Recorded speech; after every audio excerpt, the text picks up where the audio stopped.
tahap aksi, tahap refleksi dan tindak lanjut. Ini tadi yang saya katakan bahwa misalnya tahap pengenalan itu dia terdiri dari 5 kegiatan. Dia disuruh sini 5 kegiatan. Jadi yang pertama itu perkenalan, eksplorasi, kemudian refleksi awal, kunjungan ke tempat pembuangan akhir, kemudian diskusi kritis masalah sampah. Kemudian tahap kontekstualnya yang mana? Itu ada 4 kegiatan. Kegiatan pengumpulan, pengorganisasian dan penyediaan data. Kemudian ini sampah sekolahku sampai pada kegiatan ke-9 bisa ada asesmen informatifnya. Jadi ada asesmen informatif. Kemudian tahap aksinya ada berapa? Ada 5 kegiatan. Ada 5 kegiatan. Kemudian tahap refleksi dan tindak lanjut di sini ada 3 kegiatan. Bapak Ibu, yang perlu diperhatikan adalah ini kan kegiatan ini artinya menunjukkan pertemuan. Siapa yang guru yang masuk di sini? Semua guru yang terlibat di proyek masuk di sini di kegiatan 1. Di kegiatan 2 siapa yang masuk? Semua guru. Tidak dibagi-bagi bahwa kita masuk kegiatan 1, kita masuk kegiatan 2, tidak. Jadi semua kegiatan ini itu dilakukan oleh berkolaborasi oleh semua mapel yang terintegrasi dalam proyek. Tidak dibagi-bagi bahwa kita guru IPA kegiatannya ini masuk tidak, semua guru.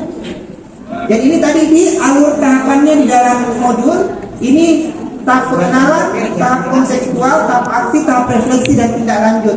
Kegiatannya di pengenalan dia ada 5 kegiatan. Semuanya guru yang terlibat di proyek. Kalau 5 ya semua guru 5 orang masuk di sini. Kalau 10 semuanya masuk di sini. Tidak dibagi-bagi. Oke. Kemudian kita masuk ke yang kedua, pembahasan terkait dengan rancangan asesmen proyek yang efektif yang menyasar P5. Ini untuk yang di PAUD, ini kita ambil yang untuk di Dasmen, pendidikan dasar dan menengah.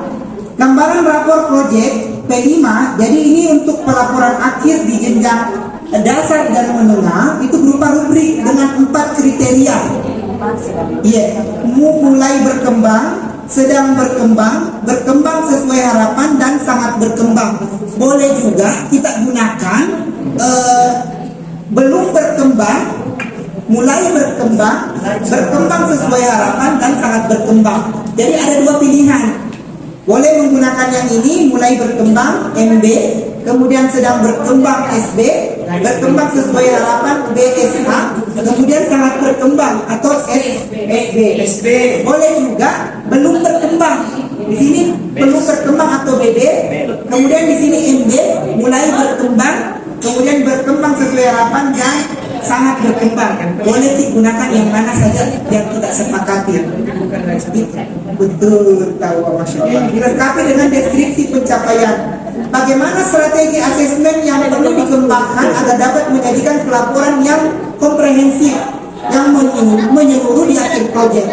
Jadi Bapak Ibu, ini nanti yang menjadi apa? Menjadi rapor proyek untuk satu individu murid.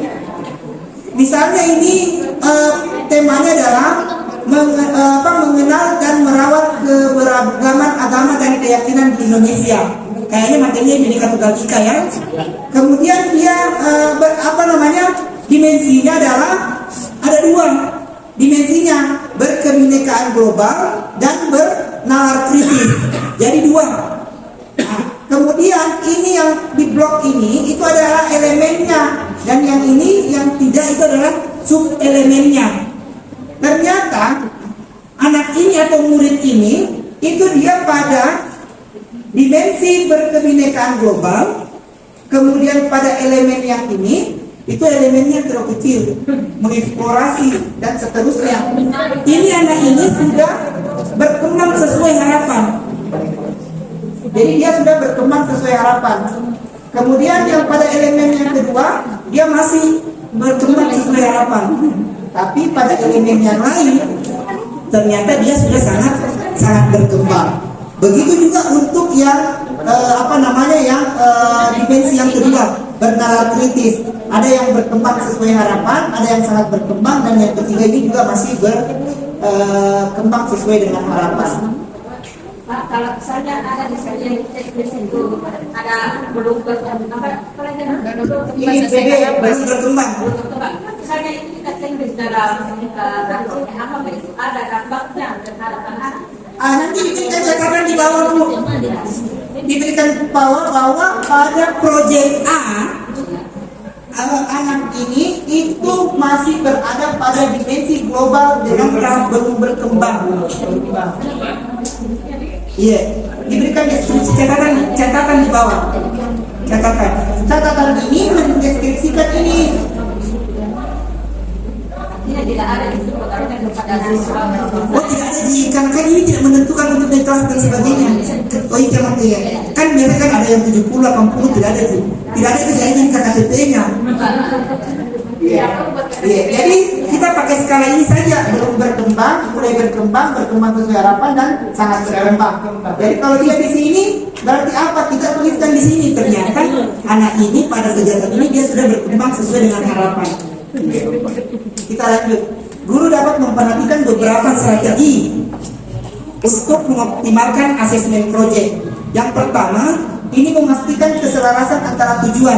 Makanya itu yang di bagian awal daripada modul proyek ada tujuannya. Kemudian ada aktivitas yang dilakukan tadi itu. Kalau aktivitasnya tadi kan ada 15, berarti 15 aktivitas. Kemudian asesmen proyeknya. Kemudian yang kedua, mengoptimalkan asesmen formatif. Jadi ada juga asesmen formatifnya. Ini menjadi penting. Asesmen formatif kan di sepanjang anak-anak belajar mapel proyeknya, belajar P5-nya. Kemudian menekankan pelaksanaan asesmen berbasis kinerja. Bentuk instrumennya ini boleh beragam. Boleh ada instrumen dalam bentuk rubrik, dalam bentuk checklist, dalam mungkin catatan pengamatan, juga ada portfolio dan sebagainya. Tergantung daripada kreativitas Bapak Ibu yang terlibat dalam proyek, khususnya teman-teman yang terlibat dalam koordinator proyek mengarahkan itu guru-guru. Karena kan ceritanya dia koordinator. Iya, seperti itu. Kemudian ini memastikan adanya keselarasan tadi antara tujuan. Ini menentukan dulu tujuan, kemudian merancang asesmennya, kemudian mengembangkan aktivitasnya. Di sini ada contohnya disajikan. Jadi tujuannya dulu ditulis. Makanya itu di dalam modul proyekta, setelah misalnya kita tulis dimensi, tema, elemen, subelemen, alasan memilih dimensi, kan ada seperti itu. Masuk ke tujuan kan? Itu masuk ke tujuannya, apa yang ingin dicapai tujuan melalui proyek ini. Baru kita merancang asesmennya. Asesmen apa yang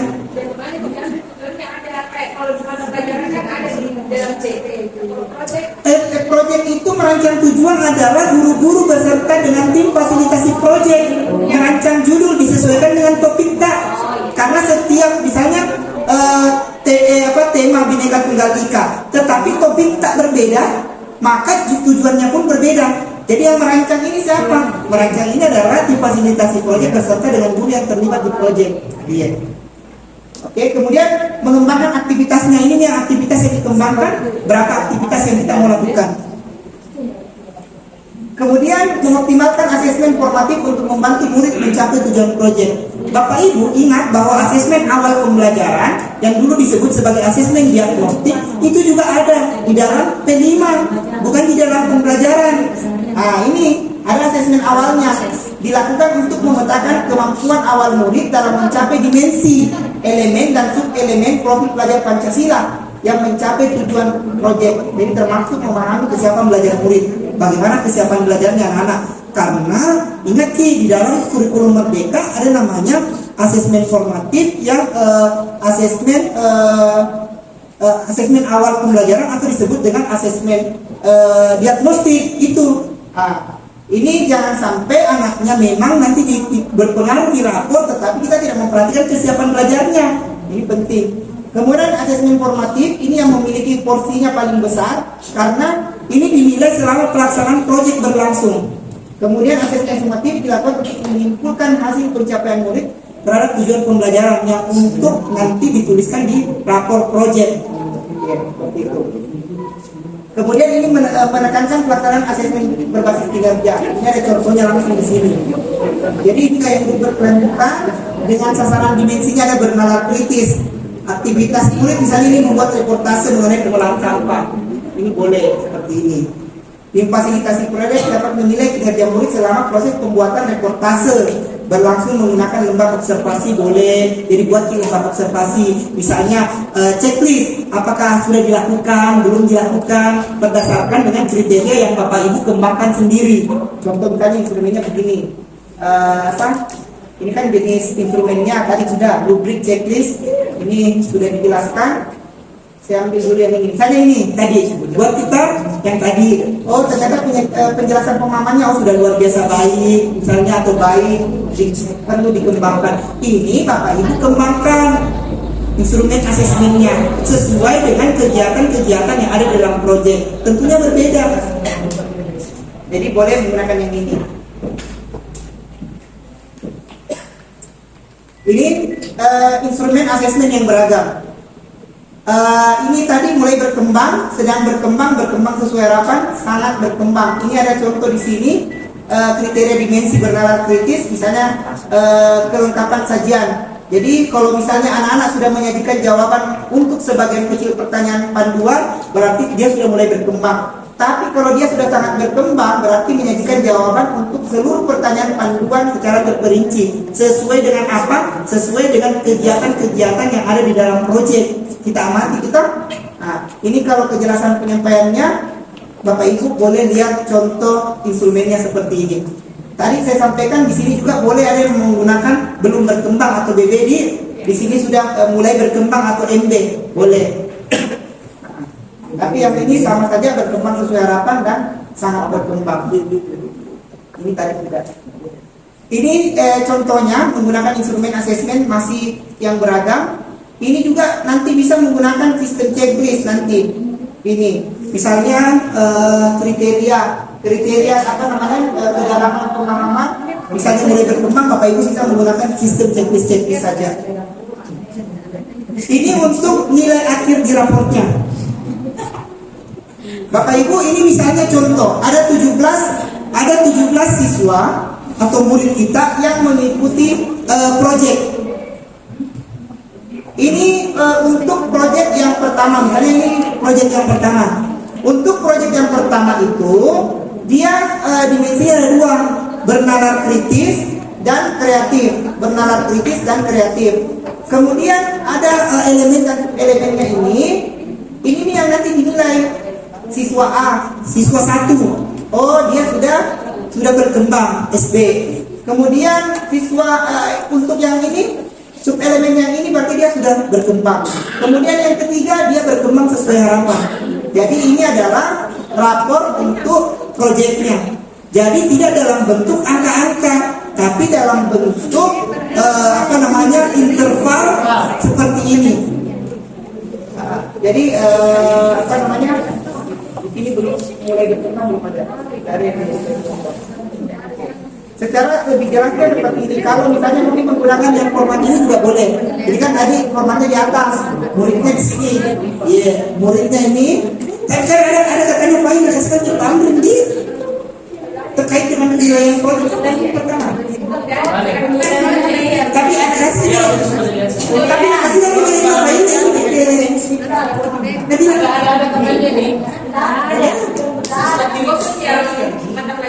oh, lalu kemarin kan dia di sekolah saya, dia bilang ada itu saya kasihkan ininya untuk proyek tabel penilaian.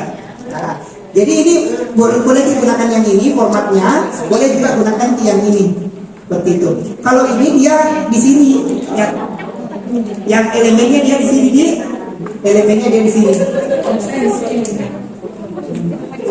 Kita masuk ke yang ketiga, optimalisasi kegiatan proyek yang berdampak pada murid.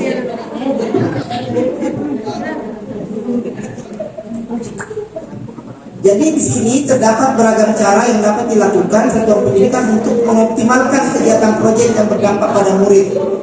Strateginya yang pertama itu adalah peran guru sebagai fasilitator. Sekali lagi, Bapak Ibu yang terlibat di dalam proyek itu harus mengoptimalkan peran masing masing-masing. Sekali lagi, di dalam kegiatan proyek dilakukan oleh guru secara berkolaborasi. Semua guru yang ditugaskan, yang di-SK-kan sebagai guru yang terlibat di dalam proyek harus hadir bersama. Tidak boleh sendiri-sendiri. Makanya kita harus mengoptimalkan peran guru. Karena ada juga orang dia bagi, karena saya ada jamku di hari itu. Kalau ada jamnya, kenapa sih mau terlibat di proyek? Makanya itu penting pembagian waktunya. Tidak boleh kalau misalnya, oh saya minggu depan Pak Nah masuk di proyek, ada juga seperti itu. Minggu depan Pak saya masuk Nah, karena tidak boleh. Kenapa? Karena Bapak Ibu itu semua yang ada di proyek, kalau 5 orang, kalau 10 orang, 10 orang. Kemudian mengoptimalkan kesempatan murid untuk apa? Untuk murid itu berbicara, mengeluarkan pendapat, memberikan masukan, pilihan. Kemudian mengoptimalkan pelibatan pihak luar sebagai sumber belajar. Ini tadi sudah dilakukan. Ini secara rinci Bapak Ibu nanti bisa dibaca ini materinya, yang ini akan saya berikan karena ini juga terkait dengan mengoptimalkan kegiatan proyek. Misalnya kalau guru bagaimana yang terlibat di perencanaan proyek lah, dia sebagai fasilitator, guru itu sebagai pendamping, guru itu sebagai supervisor dan konsultan, kemudian guru juga itu sebagai moderator. Ingat Bapak Ibu, di dalam kegiatan proyek kenapa dilakukan bersama-sama? Karena tadi ada instrumen itu kalau tidak mau misalnya perinki karena terlalu banyak siswa, tak cukup misalnya berkelompok. Makanya kalau satu dikasih guru yang hadir di proyek, bagaimana mengawasi semua itu untuk mengobservasi? Kan tadi ada instrumennya, ada secara checklist, ada observasi, misalnya ada portofolio. Itu portofolionya yang mana misalnya Bapak Ibu memberikan aktivitasnya itu dengan menggunakan kertas catat misalnya kan,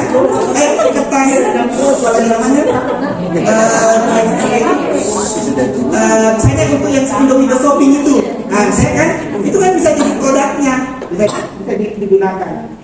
Kemudian ini tadi yang untuk siswa ini, nanti misalnya siswa diberikan kesempatan bagaimana dia juga terlibat, siswanya sebenarnya terlibat, tapi ini hampir semua kayaknya tidak berdasarkan egois kita, kayak ide itu mau bisa tidak dilibatkan siswa di dalam merencanakan proyek, belum ada kayaknya merencanakan.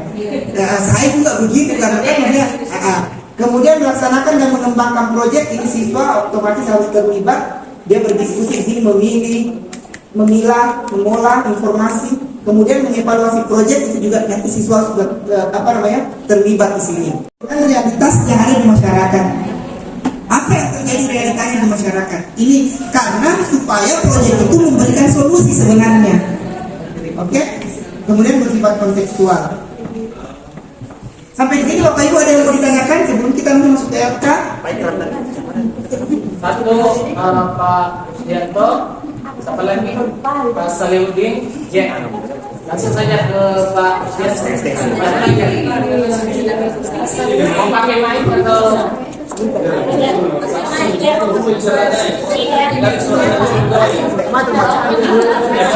Terlibat kalau saya tidak salah dengar, begitu ya?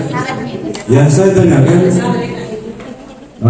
saya dengan beberapa teman adalah guru penjelasan. Nah, ketika kita melakukan sama-sama proyek, misalnya katakanlah bahasa Inggris, matematika, apa hubungannya dengan penjas matematika dengan bahasa Inggris? Sementara saya pernah lihat contoh-contoh proyek, karena jujur proyek baru, kalau saya bisa dibilang baru-baru bagi saya pribadi di kurikulum Merdeka ini, karena baru semester ini. Ya, saya sempat melihat beberapa video di YouTube, itu praktek kalau proyek, kalau penjas bayar. Nah, kalau bahasa Inggris matematika untuk lain lagi barangkali. Namun penjelasan buat terima kasih. Ya, selanjutnya dari Pak Salihuddin. Kemudian Pak Ibrahim. Pertama tadi, Pak Ibrahim. Ya. Warahmatullahi wabarakatuh. Waalaikumsalam. Yang terhormat Pak Peri dengan ketua tim workshop pada siang ini. Yang saya mau pertanyakan mengenai sistem blok. Dan sistem blok ada juga yang reguler, kan? Kalau reguler itu kan dari Senin sampai Sabtu. Jadi misalnya hari Senin, Sabtu, Selasa, 2 dan seterusnya. Bagaimana itu caranya Pak Dokter? Ya, kemudian tadi sudah disampaikan materi mengenai proyek. Proyek itu dalam 1 tahun minimal 3 proyek. Apakah bisa 6 proyek Pak Dok? 6 lebih. Iya, kalau iya makanya supaya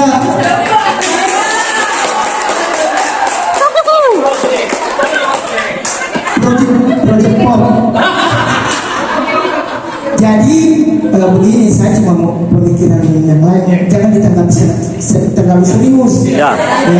Jadi saya mengandaikan saja, andaikan dalam 1 tahun 6 proyek cepat-cepat tuntas.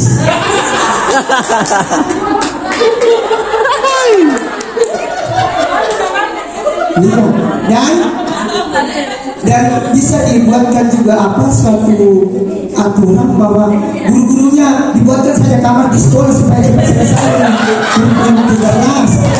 Iya. Kemudian ada lagi satu Pak Dokter. Ya, mengenai Permen 262.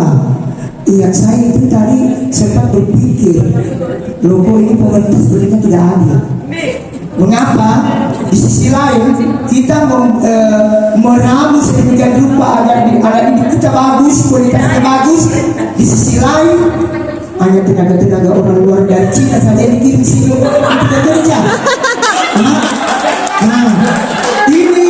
Ini suatu yang ketidakadilan yang terjadi di Indonesia.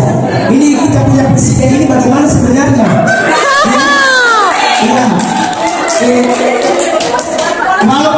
Walaupun mungkin presiden mengatakan saya maling kuda, saya terima. Karena apa? Kenyataannya sekarang begitu. Kasihan anak-anak kita SMK, produk SMK nganggur, nggak bekerja, cuma dari Cina saja, didatangkan di sini di proyek-proyek sana itu di Morowali, di mana dibantai cuma orang-orang Cina yang berkuasa. Ini jadi saya mau bertanya menurut Dokter, apa solusinya dalam hal ini? Harus sebenarnya sinkron antara Menteri Pendidikan dengan kebijakan yang dibuat oleh Presiden.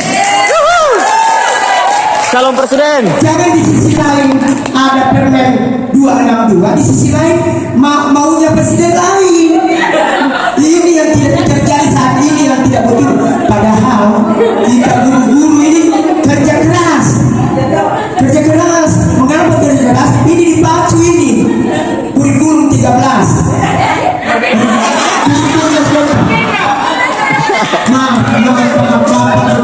Maaf, saya kan guru lama masih kurikulum 13. Jadi masih saya ingat kurikulum 13. Oke, sekian. Assalamualaikum warahmatullahi wabarakatuh. Waalaikumsalam warahmatullahi wabarakatuh. Aplaus dulu Pak Menteri. Presiden ini.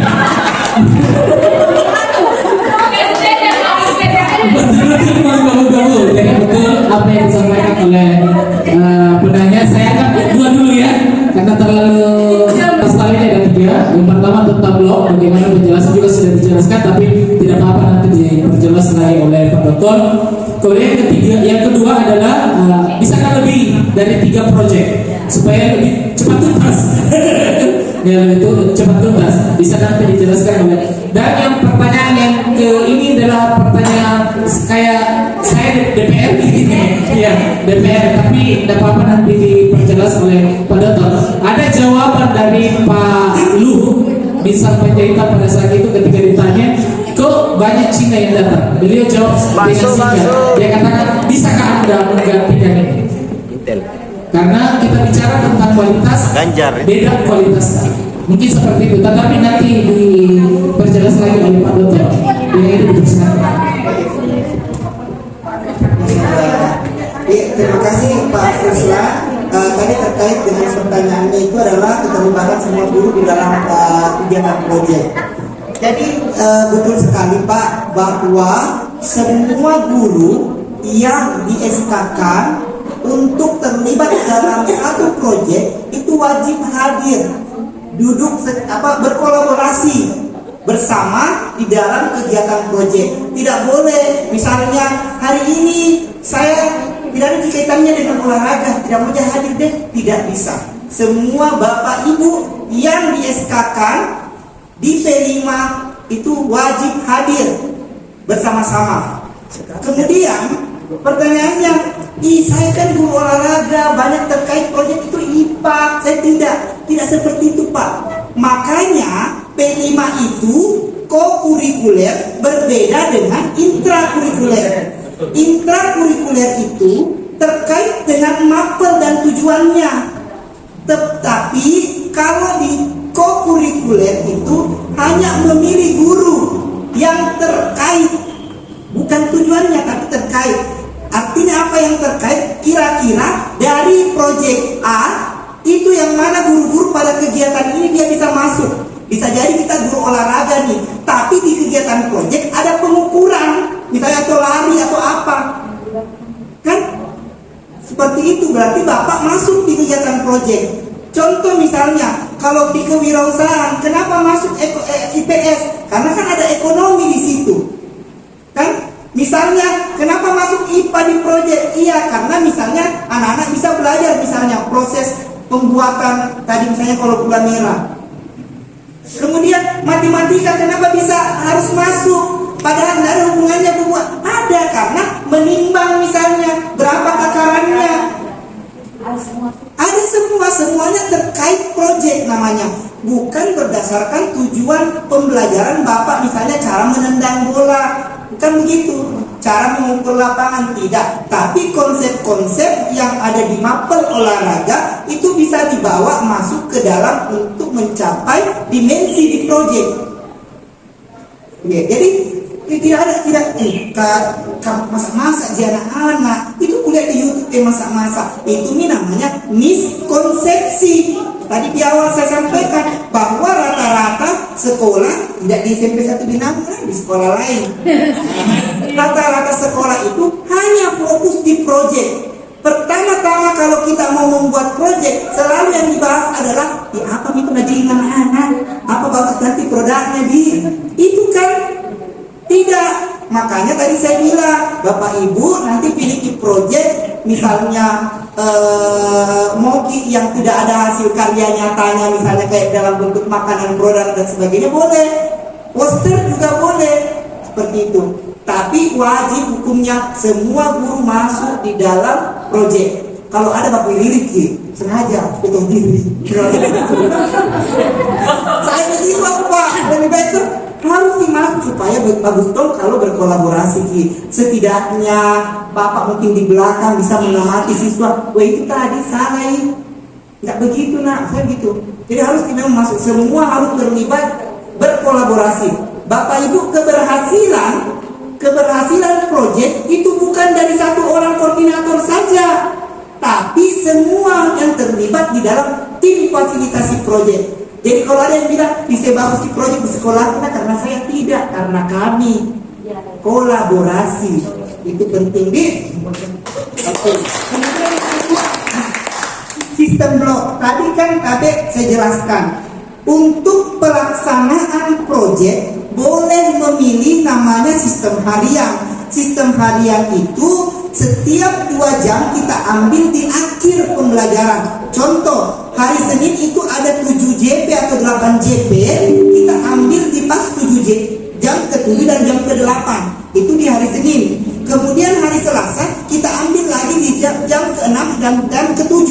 Itu untuk yang pertama. Kemudian pola harian blok 1 hari, misalnya kita sepakat ini 1 hari Rabu full semuanya proyek. Itu yang terjadi di sekolah saya.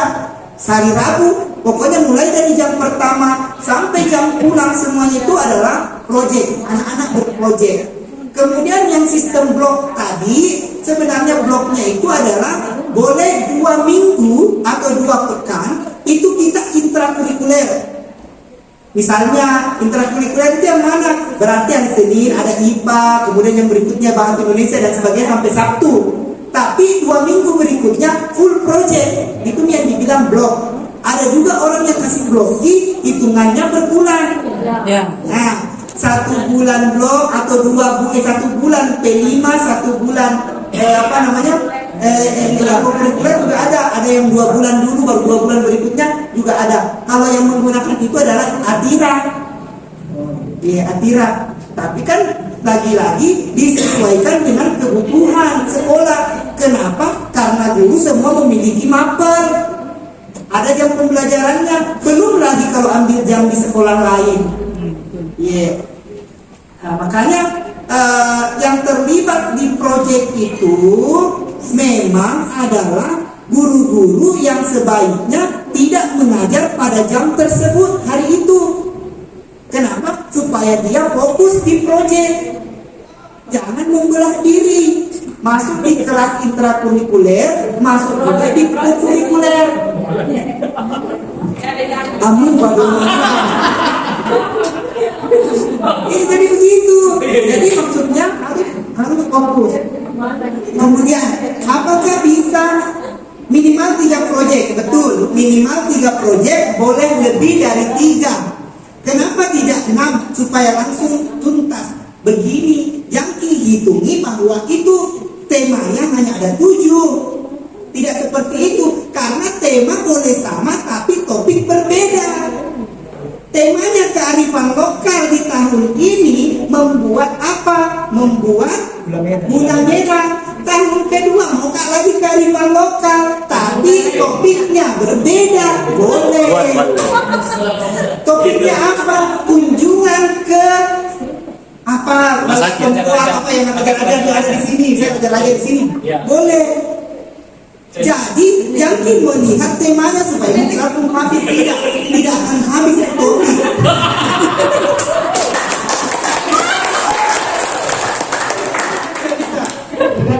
Tingkat Cina. Itu yang penting yang terakhir. Pilih nomor 2. Oke, itu Bapak Ibu tidak ada lagi. Kalau tidak ada kita lanjut masuk ke ininya, LK-nya.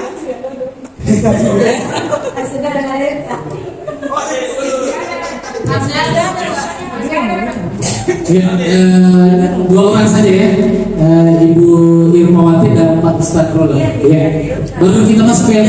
Ya, Jangan lupa LK.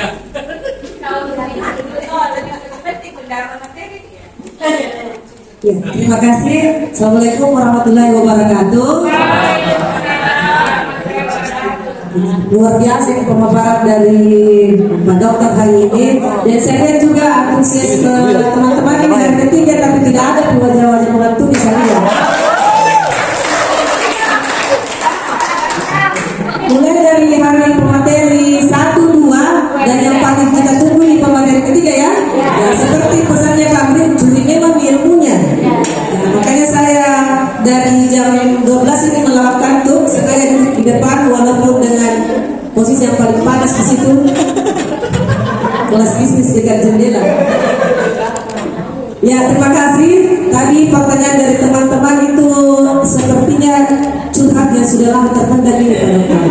Ya, termasuk kami yang memang sementara beradaptasi dengan ITM. Kalau Bapak Ibu guru yang sudah mengajar dari tahun lalu kelas 7 sudah ada di pengalamannya. Ya, guru-guru yang tahun lalu itu yang sudah duluan ber-ITM. Apalagi tadi ada challenge dari Pak Sarifudin 6 proyek. Ya. Saya sebagai kalian yang baru-baru didaulat jadi pimpinan proyek itu, bukan pimpinan perokok. Irigasi tumbas. Ya, yang baru didaulat mulai berpikir, ada kekhawatiran bisa kalian saya mempertanggungjawabkan nanti di akhir ini proyek itu. Apalagi kalau 6 ini luar biasa. Tapi mungkin ini tantangan Pak Nunya untuk di proyek berikutnya yang Pak Salihudin mungkin bisa dilihat. Kelas 9 dia, kelas 9.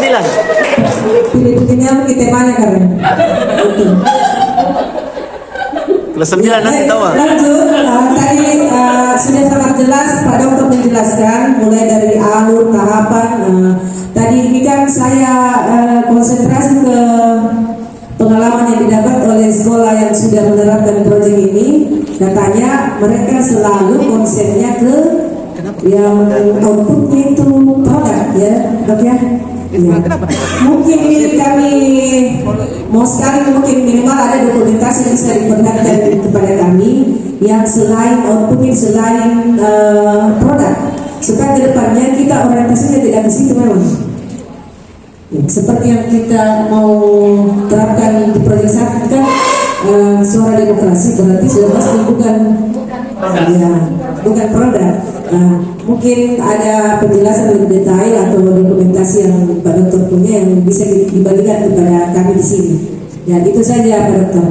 Terima kasih sebelumnya. Assalamualaikum warahmatullahi wabarakatuh. Waalaikumsalam. Lanjut nih.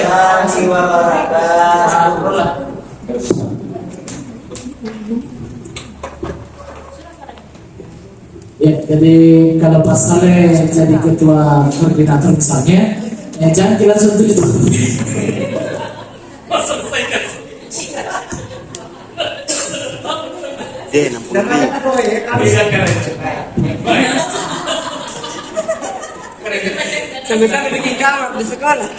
Terima kasih atas waktu yang diberikan.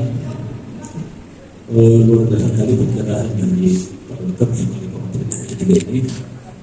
Tapi saya hanya mau sedikit barangkali menyampaikan bahwa apa yang disampaikan oleh Pak Dokter terkait dengan masalah bahwa ini terlibat disusun juga dengan kondisi kebutuhan sekolah. Dengan sedikit mengambil gambaran bahwa barangkali beda kondisi lingkungan sekolah kita, mungkin juga kebutuhannya. Misalkan barangkali sekolah yang ada di pegunungan sana dengan yang ada di pesisir. Mungkin barangkali kalau kita bicara produk, kalau di pesisir barangkali tahulah kebutuhannya yang untuk misalnya nelayan, untuk perahu atau apa, jaring, kail dan sebagainya. Kalau di pegunungan, ya mungkin itu ya alat pertanian. Mungkin kita di tengah-tengah ini, kita ada antara pesisir dengan pegunungan. Kita ada di tengah. Kira-kira gambaran umum mungkin apa kira-kira yang paling cocok di tempat kita ini? Ya, artinya kita di kondisi bahwa Ibu tapi kalau saya yang ini saya lagi ambil yang ini adalah contoh proyek kami tema yang pertama terkait dengan Bhinneka Tunggal Ika. Jadi produk hasil akhirnya itu ini. Jadi anak-anak itu buat semacam poster seperti ini. Ini adalah fasilitator kami, fasilitator sekolah penggerak, Profesor Dr. Munira Unismu. Ya, jadi dia bentuknya seperti ini, sederhana. Jadi ini adalah yang di kegiatan aksinya anak-anak. Kegiatan aksinya. Ini yang dia buat. Ini juga kita sesuaikan dengan kondisi anak-anak yang ada di Rumbia. Tentunya kalau misalnya kita membuat poster di sini jauh pasti lebih keren karena input siswa satu Binamu beda dengan inputnya satu P2 Rumbia. Ya, jadi yang seperti ini. Jadi simple. Bahkan kami di juga ada kayak misalnya dia mau bentuk lukisan sederhana juga bisa produknya. Tidak perlu karena begini, kendala terbesar kita melakukan proyek adalah apa? Kendala apa sebagai tantangan terbesar dalam melakukan proyek? Ya, dana betul. Selalu kita mau proyek yang ada di pikir. Wih, proyek bisa besok. Tapi saya dulu apa yang melihat? Begitu kan?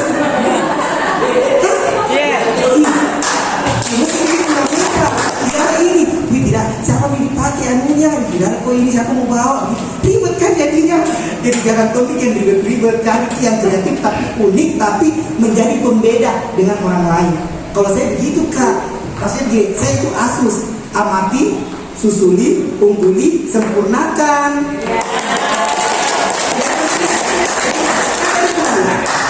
Kan tadi itu kan ya, kan tadi aku bilang bahwa sebenarnya bisa dicontohi. Kan tadi saya bilang begini, sekolah SMP 2 TK sudah di Buleni, sudah di Binamu banyak sudah demokrasi. Itu mengerti apa kita supaya lebih sempurna dari dia, jangan sampai dia lebih bagus kan? Tidak apa-apa, itu tantangan, cari uniknya.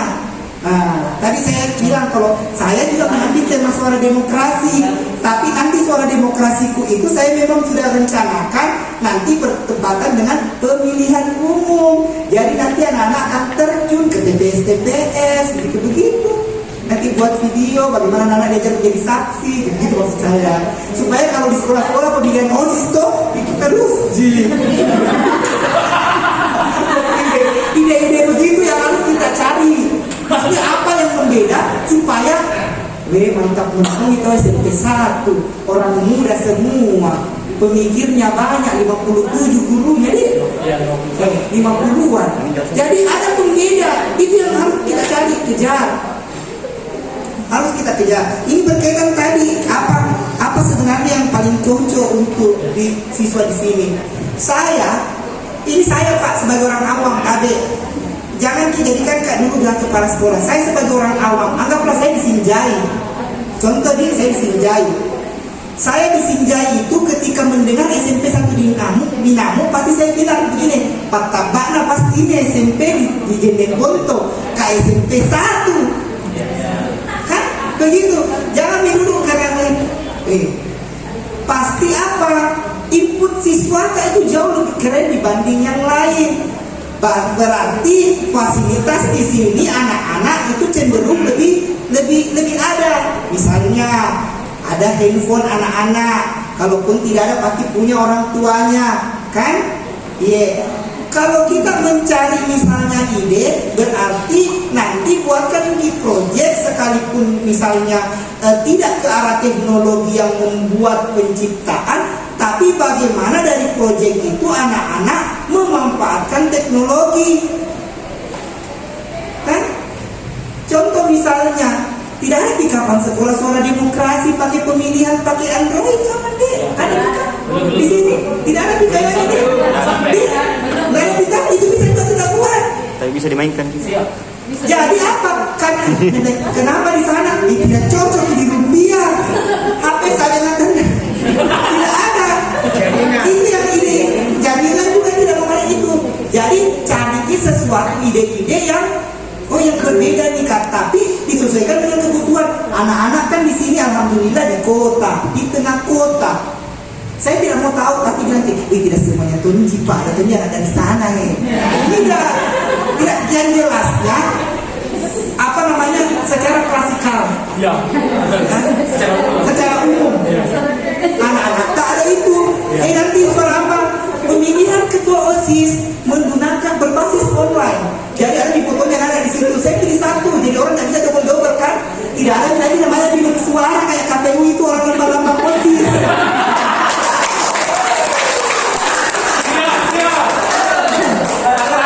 Maksud saya, kenapa kan kita tidak menjadi selalu yang pertama?